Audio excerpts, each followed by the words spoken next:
এই হলো আমাদের সবার প্রিয় কোচবিহারের রাসমেলা, যেটা আমরা চলে গেছিলাম মেলার মাঝখানের সময়টা, মানে না শুরুতে না শেষে, যার জন্য ফাঁকা ফাঁকা ছিল। আর আমরা গেছিও বিকেলবেলার দিকে, 5টা হবে তখন বাজে হয়তো। আর সব থেকে বড় কথা কি বলো তো, তুমি যদি চাও তুমি সকাল সকাল ঘর থেকে বেরিয়ে সারাদিন ঘুরে কোচবিহারে দেখার মতো প্রচুর জায়গা আছে, যেমন কোচবিহার রাজবাড়ি, পার্ক, সাগর দিকে, এই সব জায়গায় সময় কাটায় তারপর তুমি মেলাতে আসতে পারো। এগুলো সবাই করে, আমরাও করেছি একটা সময়, যেহেতু প্রত্যেকবার আসা হয় এর জন্য এখন ওইসব করি না, সোজা চলে আসি মেলাতে। মেলাতে এসে একদম সোজা ঢুকে যাই সবার প্রথমে মদনমোহন বাড়ি। দেখো কোচবিহার রাসমেলায় আসবো আর মদনমোহন বাড়ি দেখবো না, সেটা কি হয়? কোচবিহার রাসমেলা মানে একটা রাজকীয় রাজকীয় ভাব মনে জায়গা, যার জন্য সবার প্রথমে চলে যায় মদনমোহন বাড়িতে।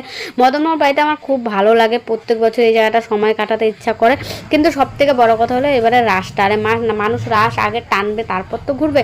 রাসটা এত উঁচা করেছে যে আমাদের মতো 1.5 ফুটিয়া মানুষদের পক্ষে রাসটা ধরা সম্ভবই না, এতটা উঁচাতে কেন করেছে আমি বুঝতে পারলাম না।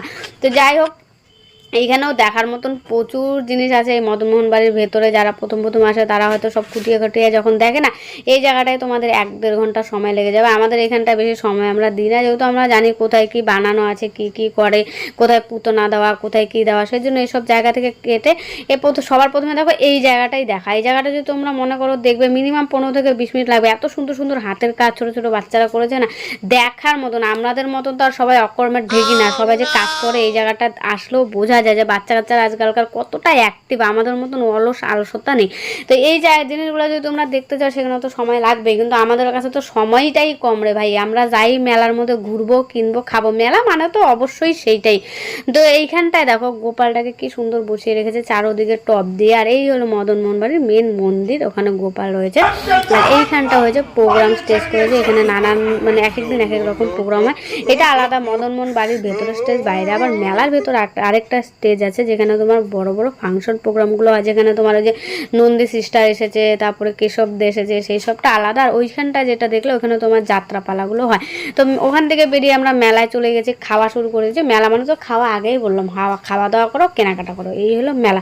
তো এখানে আরও কিছু ছিল, সার্কাসও ছিল, সেটা আলাদা পার্টে। সার্কাস আমার দেখতে ভালো লাগে না, কারণ আমি প্রচুরবার দেখেছি। এখন ওরকম জন্তু জানোয়ার ফানোয়ার নেই, বেশিরভাগ ডগি, হাতি আর হলো মানুষ দিয়েই করানো হয়, তার জন্য এই সবগুলো দেখি না। তবে ভালো হয়, মানে আমি অনেকবার দেখেছি তাইও দেখি না। আর নতুন এইবার একটা আকর্ষণ এসেছে, তোমরা সেটাই সবাই জানো, জলপরি। কুচবিহার রাসমেলার নিউ আকর্ষণ জলপরি। সেখানে জলপরি বা জল পাঠাও মাঝে মাঝে দেখানো যায়। তো সেই সব কিচ্ছু দেখি নাই, মেলা ঘুরছি, কয়েকটা জিনিস কিনে লাস্টে খাওয়া দাওয়া করেছি। কারণ খাওয়া দাওয়াটা না করলে তো হবে না, কিন্তু খেতে বসে আর খাওয়ার মতন পজিশন ছিল না, মানে ঘুরে ঘুরে পেট ভরে গেছে, এত জিনিস দেখেছি মন ভরে গেছে। তো এই হলো লাস্ট লুক, যে আমরা মেলা থেকে বেরিয়ে যাচ্ছি।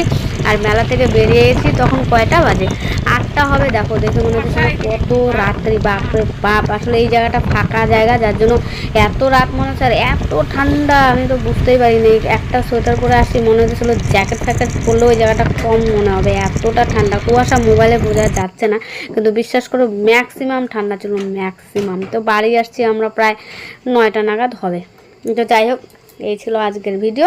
এরপর যদি আবার কোনো ভিডিও দিই অবশ্যই দেখাবে। টাটা।